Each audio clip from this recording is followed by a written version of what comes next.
Good evening, everyone, and welcome to another edition of our Justice and Pieces guest speaker series. Today, we have someone who's making a lot of change. They're very influential and winning a number of different awards, and to tell you all about all of that. We're really happy to have Maneesha here joining us today. Good evening, Maneesha. How are you doing today? Hi, JP. I'm doing great. How are you doing? I'm doing great. It's nice to connect again with you. And certainly it's been a while, I think, since the last time we've had you on. And I think back in the days where we had just right into the classroom. So it's great to kind of be able to share this, hopefully, with a larger audience listening in, because I think they're well deserving of all the different things that you've done. And great to have you here. And maybe you could start by telling us a little bit more about yourself. How did you get into law, and how do you get where you are today in terms of what you're doing? Sounds good. And JP, I commend you in turn. You're doing such an amazing job keeping this going through the pandemic. And you've had a ton of esteemed speakers, politicians, lawyers, colleagues in the profession. So I'm so grateful to be a part of this roster and join all of you. So for those who don't know me, my name is Maneesha, and I'm an intellectual property and technology lawyer. I practice IP, advertising and marketing law, and technology. And I'm currently employed at TD Bank. I'm also a founder, and I founded Mindful Lawyer Canada, which is a peer-to-peer wellness solution. And I was recently named as Canada's top 25 most influential lawyers. So the question is, how did I get into law, and how did I come to be where I am? So it was all based on intention. Unlike most people, I knew that I wanted a degree in law as a stepping stone. And I actually come from a family that's very far off from law. So it's a family of doctors and engineers. And it took a lot of emotional bandwidth to convince them that this was going to be my path. And despite all the science degrees around me and plastered across the walls, I always gravitated towards being a lawyer for some premature and unknown reason. And I call that my calling. I come from very humble beginnings, and I actually worked multiple jobs throughout school at every stage to make it all fit and make this dream come true. And when I finally arrived at Osgoode Hall Law School, I just loved, my professors. I took part in a moot. I enjoyed a course called Beyond Bay Street. It was all just really a great fit. And it then validated that this was the right decision for me. So all in all, there was no inflection point. A career in law was my calling.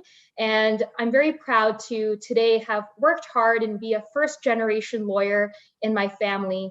My parents left India more than 50 years ago. And from a young age, they instilled in us the importance of standing on your own 2 feet, having integrity in your word, giving back, and just honoring your roots, your cultural roots. And I think those are the core values that helped me through in dark times and good times. And TD as an organization is one that I gravitate towards because it stands tall in that sense. How I got to my current role. Well, I interviewed for my current role and I came through by way of a referral. That's how I got my foot in the door. So one of my big takeaways from this session that I would implore all of you to consider is to just keep doing good work. Someone's going to notice, and someone's going to look at you and see your good work and pass it on. When you do good work, people notice and people talk. So that's my journey so far.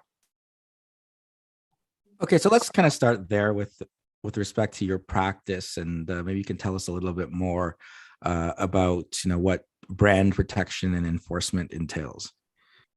Yeah, absolutely. So I work in TD Wealth Legal, and TD Wealth Legal is a team comprised of very talented lawyers who support wealth planning, investment management, trust services, and tax strategy. And the kind of work I do is regulatory law, consumer protection law, and it covers, protecting the consumer, assisting customers who are vulnerable or incapable, and a focus on reputational risk. And prior to this role, I supported money in solutions and digital payments at the bank on legal matters relating to everyday banking as it pertains to retail payments, Interac and Visa debit, all that good stuff that's in your wallet.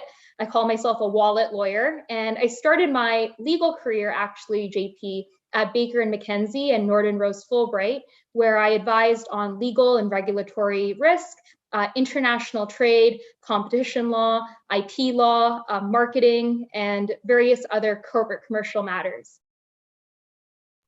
So with that, I mean, right now I have some students in global business management, and they're learning about intellectual property law. So perhaps maybe you can break it down a little bit. They're just like, kind of IP law 101 about patents, trademarks, copyright, and the importance to protect, the respective brands. Sounds good. So IP is everywhere. It's the chair you're sitting on. It's the grocery market you go to. It's the phone that's in your hands. So this phone, that's IP. So intellectual property is anything that you create as a result of your intellectual activity. And for many businesses, intellectual property is more than just a concept or an idea. It's valuable. Just like other kinds of property, real property that you own, it comes with a value attached. So for businesses, this helps them protect genuine business assets that are integral to their core business processes. So why would a business want to protect that? It's when these ideas are used without permission that an organization may suffer in reputational harm, risk, and costs. So there are 4 types of intellectual property surrounding us in this world. So the first is copyrights, there are patents, trade secrets, and trademarks. So you might be wondering, first and foremost, what a trade secret is. Well, it's anything that gives you a business advantage over a competitor. And trade secrets can include formulas, designs, databases, client lists. And in order to consider any piece of information a trade secret, you have to keep it a secret. So that's trade secrets for you. What if tomorrow, JP, you and I, we get together, we write a song, we posted it on the internet, and it catches fire? So that's called copyright, and we own the copyright to that work. And copyright is the sole right to produce or reproduce a work in any form. Say, JP, tomorrow you start working on your own independent consulting business. You come up with a fancy name, and it captures what your business is, what the essence is. It truly describes you and your business idea. It's catchy, it's sexy, it's clever. You've created a trademark for your company. So for those of you wondering, a trademark is what identifies your goods and services in the public mind. Now, JP and Isha get together again. We're 2 really great creators, 2 peas in a pod, and we create a new erasable marker, and it works on paper, whiteboards, your grandma's napkin, a glass, and that's something that might be eligible for a patent. So patents protect original inventions, and they can be applied to products, processes, machines, chemical compositions, and any improvements to any of these. So what if tomorrow JP and Isha go skiing and we develop sunglasses, and these sunglasses have inbuilt cameras and voice recorders and heated technology? You may be able to protect its novel look through industrial design. And so industrial design is about how something looks. It protects the visual features of the shape, configuration, pattern, or maybe all 3. So in other words, an industrial design protects the appearance of a product. And that's a quick briefer on IP. Perfect. Thanks for sharing all of that. And maybe you can look at another aspect of your practice, especially in the light of COVID-19, right, is cybersecurity, privacy, data protection, risk management for AI adoption. Maybe you can tell us a bit more about that and what the added risk that brings about. Absolutely. So we're in a protracted pandemic, and cyber criminals love nothing more than a good crisis and uncertainty to manipulate and exploit individuals through cyber attacks. And so if you're watching today, you might be age 9 or 19 or 59, whatever your age is, we can all agree that technology has become such an important, integral, and intimate part of our lives in terms of our working and our personal lives. So the added risks of COVID for data protection include increased risks for remote access, including physical security risks for company-owned and personal devices, and increased phishing and other scams. And for those of you who don't know about phishing, I'll tell you more about it in a bit. But the leading cause of cyber attacks worldwide are phishing attacks. So phishing is the use of electronic communications, including phone calls, text messages, even social media tools to disguise fraudulent messages and carry them forward as trusted sources. So how many of you in the past month or a year or so received a call from a cruise line, hey, you just won a free cruise, or the Canada Revenue Agency, hey, cough up your tax information, or we're sending you to jail. So these hackers will send to your phone malware or attachments or a link that when opened, it will install a malicious software on your device and surrender sensitive personal information. How many of you use Siri, Google Assistant, Alexa, Echo, or the Ring, the doorbell ring? Another issue for remote workers and their employers is that even in the comfort of your home, employees can expose sensitive corporate information via their voice digital assistants. And I do a lot of work on digital assistants at the bank. So all of these, Google, Siri, Alexa, they've grown in popularity within households, but they still carry increasing vulnerability and harm. In fact, hackers use these devices in your home for eavesdropping and spying. And in recent events, hackers were able to access Ring, which is owned by Amazon, to carry surveillance in your home, use the microphone feature to speak with homeowners and spy and communicate with homeowners. So these are some of the scratching the surface of some of the cyber and data protection issues in the AI world that's associated with COVID. Perfect. I mean, I think I actually just got one of those robocalls just now there, so right on time there. I think the CRA calls are coming fast and frequently now these days. But let's maybe switch gears, because I wanted to talk about some of the stuff you do outside of your practice, and maybe let's start with a couple of organizations that you're involved with, FACL and SABA in particular. Can you maybe tell us a little bit more about those organizations and why you got involved, and what are some of the benefits for lawyers to jump on board, as well as students with those respective organizations? Yeah, absolutely. So I serve on the board of FACL, SABA, and a few other organizations. So FACL is an organization that promotes equity-seeking opportunities for pan-Canadian legal professionals. SABA is the largest diverse bar association in the country, and it shares a similar commitment to promote equity, equality, diversity, and inclusion by seeking to protect the rights and liberties of South Asians. I'm also, outside of law, a member of JAYU, a board director. And so JAYU is a charitable organization that shares human rights stories through film, the arts, and dialogue. So I would implore everyone to get involved with these kinds of organizations. For me, community service is a golden thread in my life. It started from seeing the generosity of my parents, and in my early days as a student at St. Robert Catholic High School, in my most impressionable years at home and at school, I saw this focus on faith and stewardship. And for those of you who don't know or are looking for a reason to get involved in these kinds of organizations, stewardship is the act of taking responsibility for the well-being of those in your community and for the well-being of your surrounding environment, and taking action to restore and protect the well-being of your environment. So I grew up heavily anchored in faith and feeling that it's my responsibility to send the elevator back down and bring people back up through the door. And that's why diversity and focusing on these issues is so important to me. Yeah, so perhaps maybe in terms of what are some of the benefits or the events that are coming up and things like that for the respective organizations, maybe you can give us a little bit more insight. Absolutely. So JAYU is actually in the middle of its Human Rights Film Festival. And for those of you who love film, arts, and entertainment, it's the best way to learn about human rights issues and connect with people who are passionate about the on-the-ground injustices that are happening around the world. And since the session is called Justice in Pieces, that's a great organization for you to connect with. So JAYU has a podcast called the Hum Podcast. It has a youth program that encourages and promotes arts-based jobs for youth.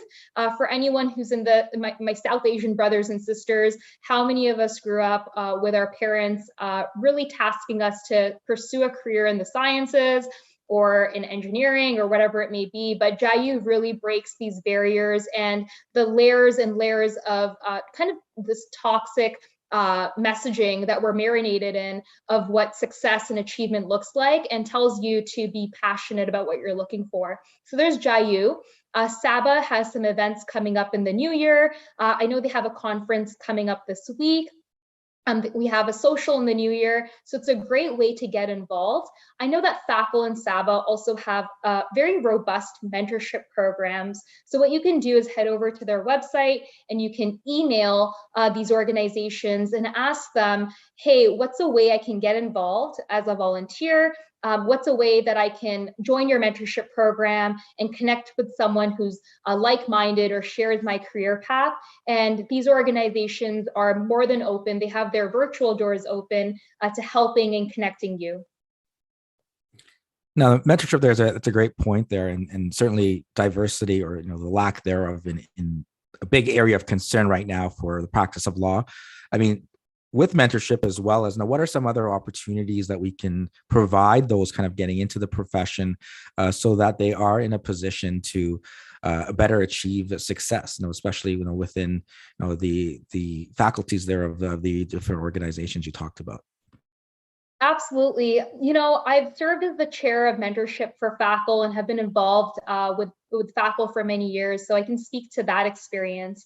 To maximize your opportunities through mentorship, it's very, very important to know that a mentor is not a be-all, end-all, putting one person on a pedestal. Think about mentorship as a journey. So you really want to create an entourage of people around you in different walks of life that believe in you. It's very, very important before you approach a mentor to understand why you believe in yourself. Have career ownership and own your career before you pursue a mentor. What that means is create an Excel sheet or a Word document where you map out every 6 months what you're doing in your career to better yourself or improve or sharpen your skills. It may be taking a course, it may be writing an article, it may be attending a networking event. Create 3 different buckets in which you want to improve in your personal and professional life, and write down the tangible steps you're taking every 6 months. Add a Google Calendar invite or an iCloud invite, whatever it may be, to reflect back at the previous 6 months and see if you were satisfied, self-assess your growth so you gain that confidence and that faith and that understanding of where you're headed. So it's very important for you to take career ownership. It also helps in your conversations with your mentors. If you have those 3 things at the tip of your tongues, there's the power of 3. And if you have those 3 things at the tip of your tongue to say, hey, I'm working on X, Y, Z, can you help me out with ABC? So that's going to show a mentor that you're someone worth investing in, someone who really believes in championing yourself. So when you're a part of these organizations, or whether you're navigating your career, I would really ask all of you to take that career ownership. Don't coast through your career or kind of go to a job 8 to 10 hours a day that you're really not passionate about. Really make it your own. Be active in that pathway.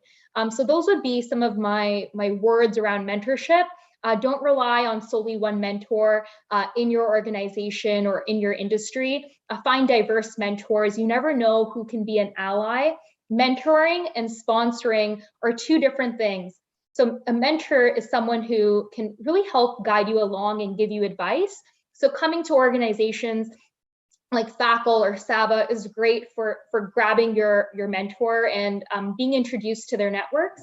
But a sponsor is someone who sees you as a protege. They see you as someone to invest in. They stick their neck out for you, and they put their credibility and their reputation on the line to help you gain in your career. So a lot of us don't have career sponsors, or we confuse and conflate mentors and sponsors. So I'd ask you to do your research and know what sponsors are. Sponsors are people who are very powerful in your industry, and they are people who can really help you out with your job and open doors for you and champion your name in a room.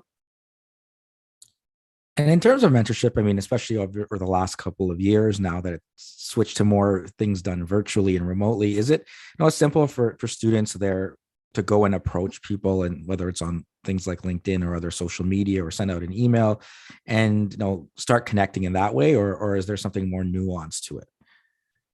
JP, it's all how you spin it. And I believe in an abundance mindset and not in a scarcity mindset. So a person who approaches their career or their job with a scarcity mindset will always have an excuse or a reason for why something didn't work out. Hey, it's the pandemic. Hey, that person never replied to me. They never will. An abundance mindset is someone who knows that every failure or rejection or pause is really an opportunity to redirect and crank up your faith and your sense of self. So to answer your question about the pandemic and some of the nuances and unique challenges that people are navigating with the in-person component removed, is I suggest a person watching this video today and now create a strong LinkedIn profile with a professional headshot, with a strong summary. Identify for yourself what are your 3 skills that you're looking to improve or gain expertise on. Identify people in your network and say, hey, I noticed you and I have this one thing in common. We attended the same school. We have the same hobby. We both love yoga. JP and I both love to talk on video. I noticed we have this one amazing thing in common. I'd love to chat with you for 15 to 20 minutes for a virtual coffee chat. I know you're busy and I value your time. Can I get 15 minutes with you? And send out a couple of those emails.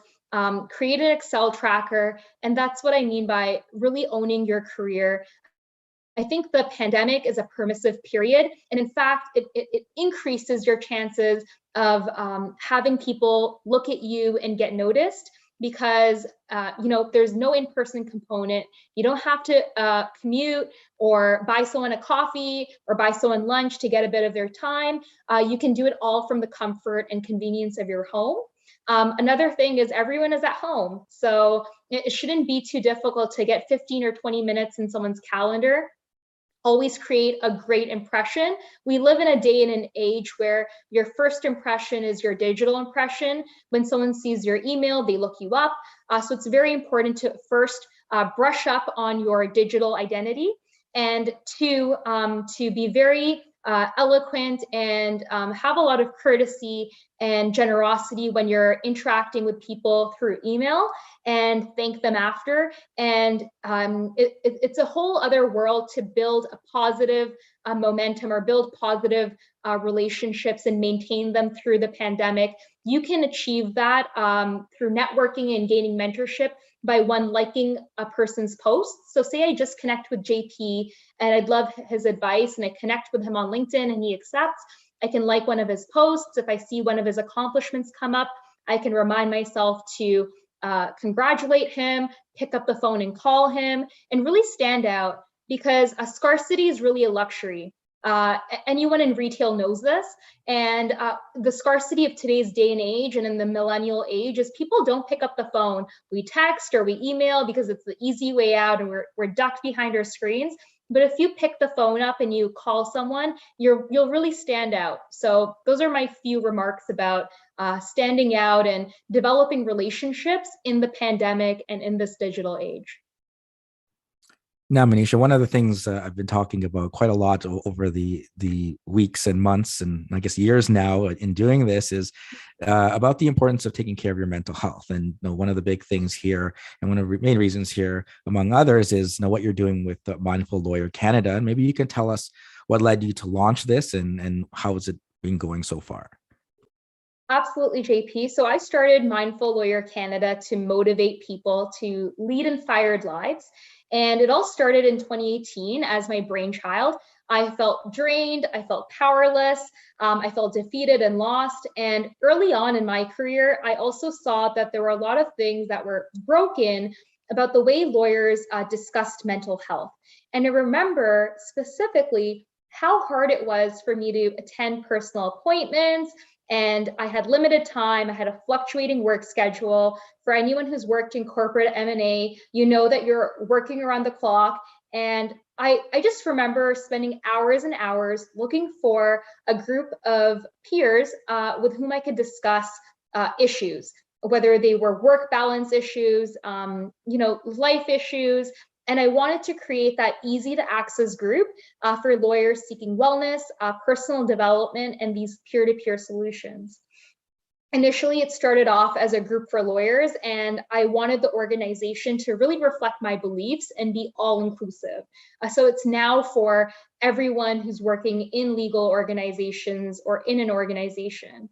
And initially, actually, they say necessity is the mother of all invention.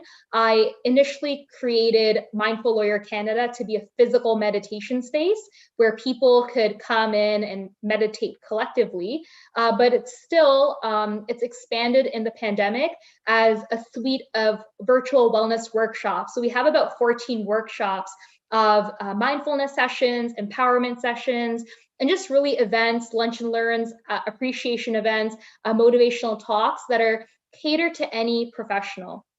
So practicing mindfulness, it's an incredible way to boost our energy, support our physical and mental health, and connect with others. And I think in the pandemic, what's truer than true is that we're all seeking connection and belonging in our community and communication.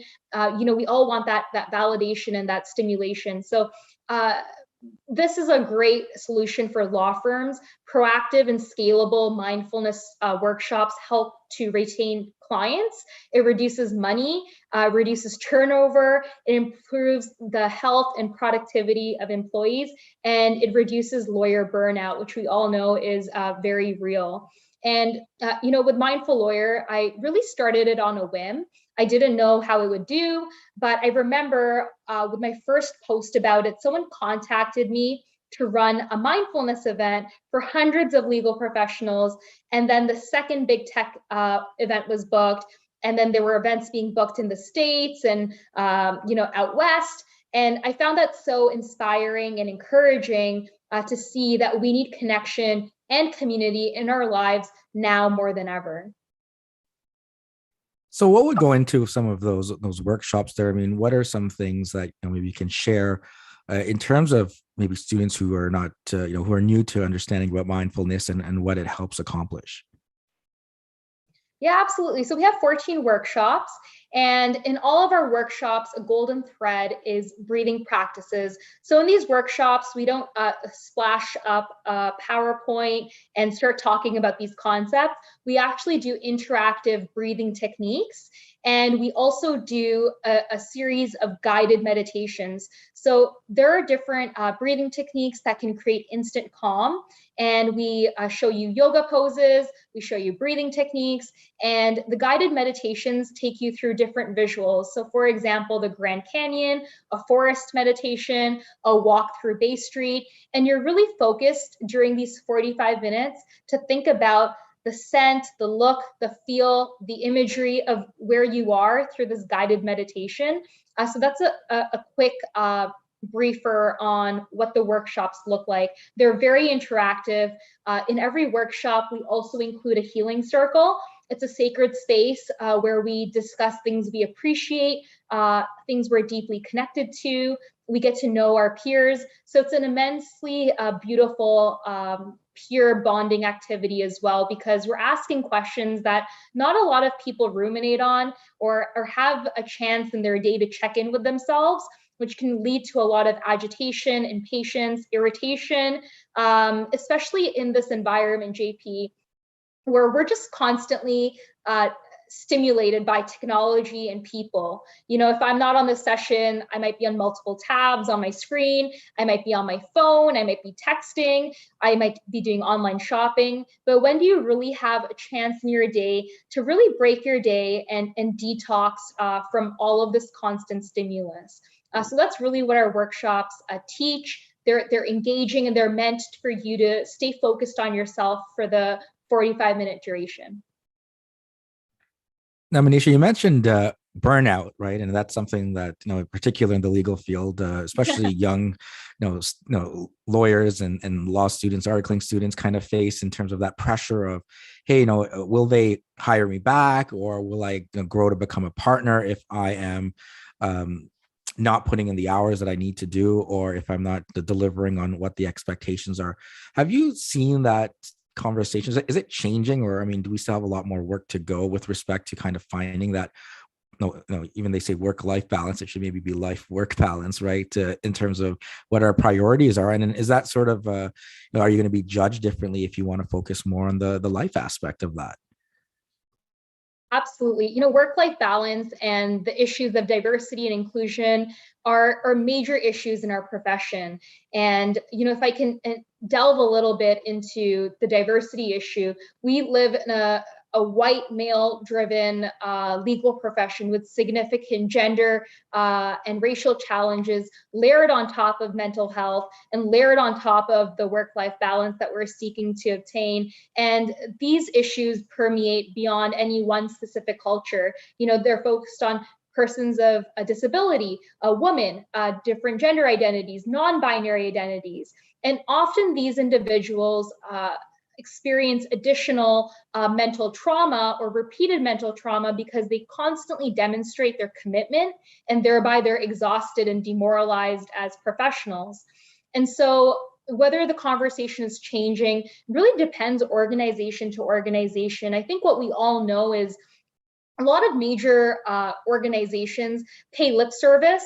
They know that they have to make these moves and do the performative allyship component, or do the bucket investment every year to please their clients. We also know that a lot of the D&I and the wellness are mere buzzwords, and they are at the face value of the website.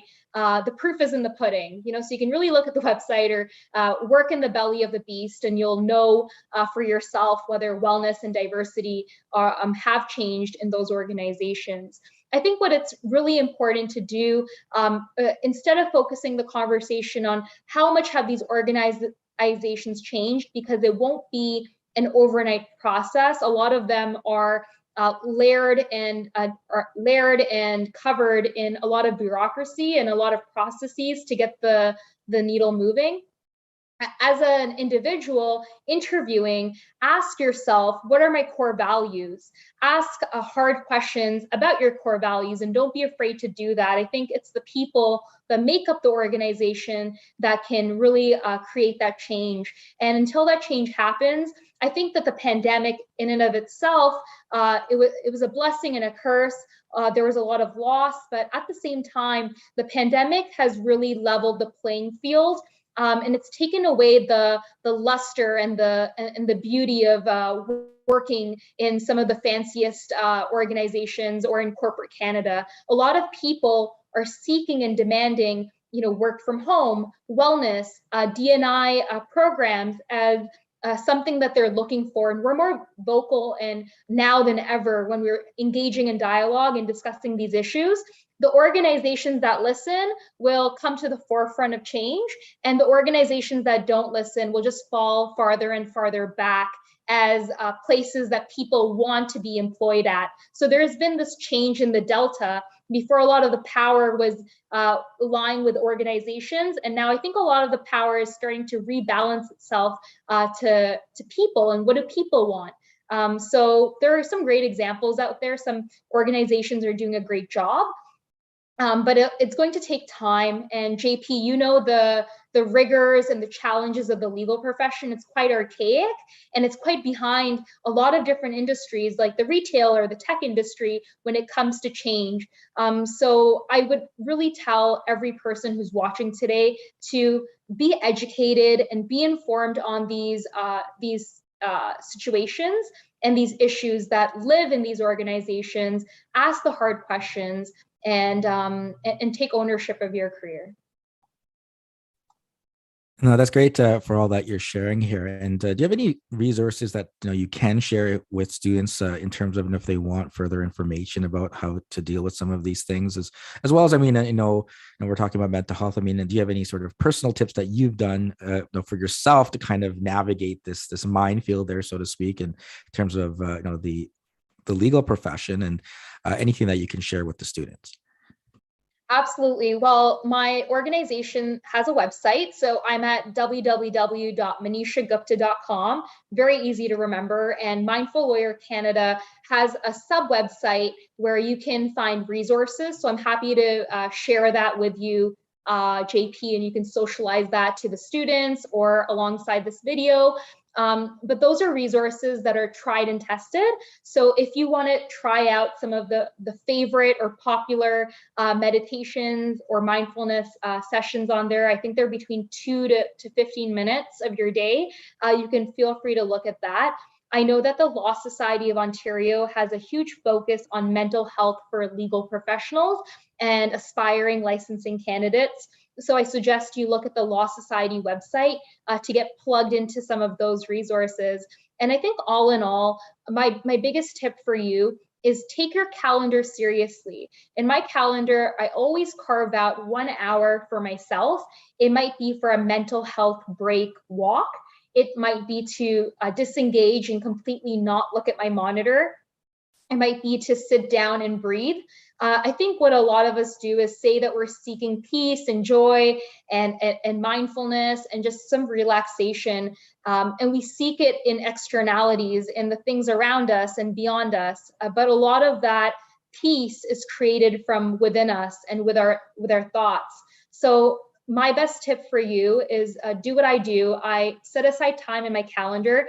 It might be for an hour at the start of my day or at noon in the middle of my day, a permissive time when people are having their lunch, or at the end of my day. And I use that time to deliberately do something I love, or to eat, or to take a walk, or just listen to music, or listen to a guided meditation. So whatever that looks like for you, I would do that. Second, depending on where you're at in your mental health journey, I think it's very important to write things down in journal. It might be on your phone or in a diary, wherever you want, maybe on your OneNote or a Word document. After this session, write down 3 things that you feel deeply connected to, that matter to you, that bring you joy, and think very intentionally about how you're going to bring those into your life. What hobbies have you parked along the way? For example, I love painting, I love dancing, I love writing poetry. So I like to take out time on my weekends to do those things. So what are those things you're just itching to do and will make you feel alive? Because I promise you, they're going to lead to greater productivity and a greater sense of purpose. You know, one thing about law is not a personality. It's not a suit you wear every day. The law is literally a career. It's a job. And outside of that job, you really need to know what your purpose and your calling and your passions are as well. And they're just going to feed into each other symbiotically and make you feel better and feel more wholesome. So hopefully that's helpful to you and your audience, JP. Now, I mean, one of the things I think that should hopefully be some starting points there for people there. But I think one of the things about that is, how do you resist that urge? Like, it's like a scratch. When something's itching, you got to scratch it there. About, well, hey, I have this scheduled in my calendar, but I also have this this matter, or school or work or whatever else that is occupying. How do you kind of turn that off, right? How do you turn off your phone or whatever, and don't look back, and give yourself that hour? I mean, what has worked for you for that part? Absolutely. I'm grounded in a lot of beliefs. And I think my biggest belief is, if you don't put yourself first, other people are not going to put you first. So you set the example for others on how to treat you and how to be. And boundaries are something that I learned later on in my career. So I think it's very important, especially when we're wired to put our work first, or consider our grocery list of items that we need to take care of before we take care of ourselves, to really reprogram and say, if I don't take care of myself first, I'm not going to be able to do it. You're going to actually lead into a burnout mode, and you're going to be anxious and unhappy because 9 times out of 10, you're not going to actually get to yourself. The list is endless. And one thing I realized when I was in law school and when I was articling is that the list was just endless. It was like this bottomless pit. And if I didn't put myself first in there or wedge myself in or stick myself somewhere in the schedule, it was just never going to happen.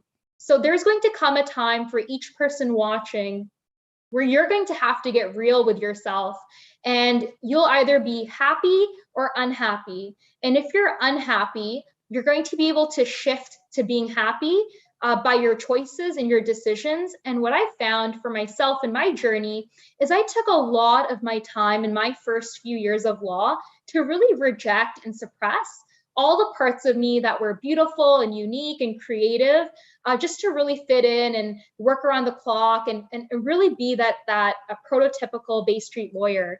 And what I find is life is very beautiful and it's very simple.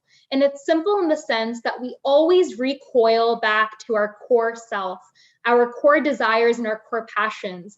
They're itching at us. You described it as an itch. They might manifest or represent themselves as headaches or being unhappy or feeling distressed. So when you're feeling any of these emotions of discomfort or confusion or not understanding, know that you need to re-engage with your purpose and make that a priority. So I think it's really important for us to have that self-talk.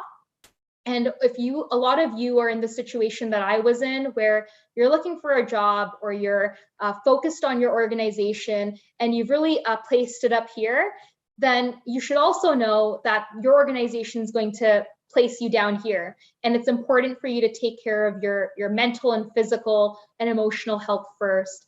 If you don't do that, it's going to speak for itself. It's going to speak itself into your life.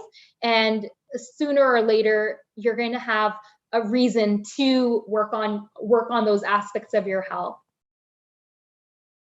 Thanks for sharing all of that. And so now looking back so far in the time that you've launched Mindful Lawyer Canada, all these workshops, all the different people that have taken place, what is your thoughts kind of in looking back and certainly maybe looking forward as well as what's there to come and what you've been able to accomplish? Absolutely. So Mindful Lawyer Canada has really taken off. As I mentioned, it started off as a physical meditation space. And in the pandemic, we pivoted and made it exclusively virtual. In the coming year, I'm expanding Mindful Lawyer Canada to the States for the legal profession. So that's already underway. And here in Toronto, I'm expanding it to the hospitals. So we're going to now have mindfulness for frontline workers, for nurses, for staff, for doctors.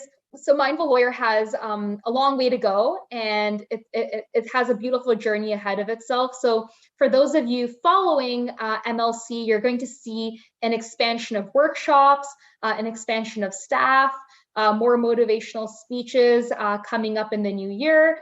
So there's some exciting times ahead, and I'm really excited to be a part of this ride and to continue sharing mindfulness. And I think what keeps me going when I reflect on the past year is I just want to make a difference in one person's life. So if I can better one person's mental health, I think that's going to be something that is going to make me happy. And so my happiness lies in all those people who email me or message me after these sessions, and they are either crying or they're emotional. And they say, wow, thank you so much for spending this time with me. And this made such a huge difference. I want to be a part of this journey. So we have a lot of that. And those are positive parts that create momentum. They're small milestones, moments of celebration. So that's what keeps me going with Mindful Lawyer. Now, again, Maneesha, looking back to when you were finishing up at Osgood there and coming to where you are today, anything you can share with students who are listening in terms of equipping themselves with the right tools to prepare for a career in law? Anything that had you wished known then that you can impart wisdom there on to the students today? Absolutely. I'm a big believer in learning by doing. So learning by doing is a theory that was founded by philosopher John Dewey. And it really means hands-on learning. You have to interact with your environment in order to adapt and learn. So I learned by doing. When I was in law school or in pre-law programs, I was heavily involved in student groups that helped me build up my skills of communication, teamwork, and leadership. It also allowed me to develop transferable skills that I could discuss with employers. When I was in pre-law or law as a student, it was very important for me to learn myself. And I've seen this in your previous videos, JP, learn thyself or know thyself. So I highly suggest, if you're a student watching this video and you don't know where to start, one, start with your LinkedIn profile. Get a professional shot together, create your summary. Who are you? What are you about? What are you seeking? What are your skills? What do you bring to the table? So have that sorted out. The second step I would take is connect with people. No man is an island unto himself. It's very important to create strong relationships. And relationships are not take, take, take. Your reputation is paramount. They're a give and take. It's very important to deposit a coin before you take a coin out of the bank. Otherwise, you're going to be in debt. So it's very important in your career, as you're looking forward on what to do next, to connect with people and ask them, even if you're far more junior, to say, hey, what can I do for you? Thank you so much for your time. Can I help you with this presentation? Do you have any research coming up? I know you mentioned you have that talk. How can I help you out with it? You'll stand out, like, you'll really stand out. So I think it's so important for you to focus on relationship building at this stage, to get involved. If you have access to a career center or access to different pre-law programs or law programs, then use them to get involved. So focus less on understanding theory and more on being a part of these opportunities where you can shadow people, really get immersed in the environment. You're going to learn more about what you want when you see the everyday problems and problem solving in real life situations. And that's going to give you confidence in your decisions. So I know it sounds quite abstract, but there are a lot of resources out there, starting with the Law Society of Ontario. The Ontario Bar Association has a job portal. There's a Facebook group that's fantastic called the Law Job Career Exchange. There's so many resources at your fingertips. Knowledge is more prevalent and accessible and omnipresent now than it was before. And with the pandemic, know what a great advantage you have towards you. The pandemic, as I mentioned before, it's a huge leveling field. It's brought some organizations up here and it's dismantled the very foundations of some large institutions that we've seen break down in the pandemic, including political systems as well, and failures of politicians. So the world, all in all, is your oyster. As I mentioned, have career ownership. Take a sheet out, a Word document or a paper sheet. Write down what are 3 buckets you want to improve on. Identify resources and tools, the LSO, the OBA, the CBA, your own institution's career center, LinkedIn, saying that you want to set a goal for yourself, a target of making 5 new connections every month and staying in touch, and just keep connecting with people, because my motto is, if someone says no, they're the wrong person, move on to the next person. So, you got to hustle, and you got to really take ownership of your life. When you believe in yourself and when you dream the big, impossible dream, it's going to come true. And believe me when I say the quote is, and it rings true, the future belongs to those who believe in the beauty of their dreams, and the whole universe conspires to help you along with your goals. So if you're feeling very uncertain and you're not sure what your goals even look like, then start with my step 2, which is connect with people, ask them about their career, what gets them excited about coming to work, join programs, learn by doing, find out for yourself what's going to get you excited to wake up in the morning. And if you keep doing that and keep investing the hours, it's going to lead to success, and it's going to lead to accomplishments and confidence. Perfect. So thank you so much for taking the time here and sharing all that and all the valuable advice that you've brought to us here, all very inspiring words. Do you have any final words of wisdom there to share with my students that are, and anyone else that is listening? And thanks once again, and all the best with all everything you're doing. I mean, there's so much there between the boards and FACL and SABA and Mindful Lawyer Canada, and of course your actual practice there. So I mean, I wish you all the best, and all the best in 2022. I can start saying that more so now that we're in end of the year here in December. So thanks again, Maneesha. Thank you so much, JP. And as my parting words, integrity and reputation and ethics are paramount to your career and your character. They say Rome wasn't built in a day, but it crashed in like 5 minutes. Same applies to you.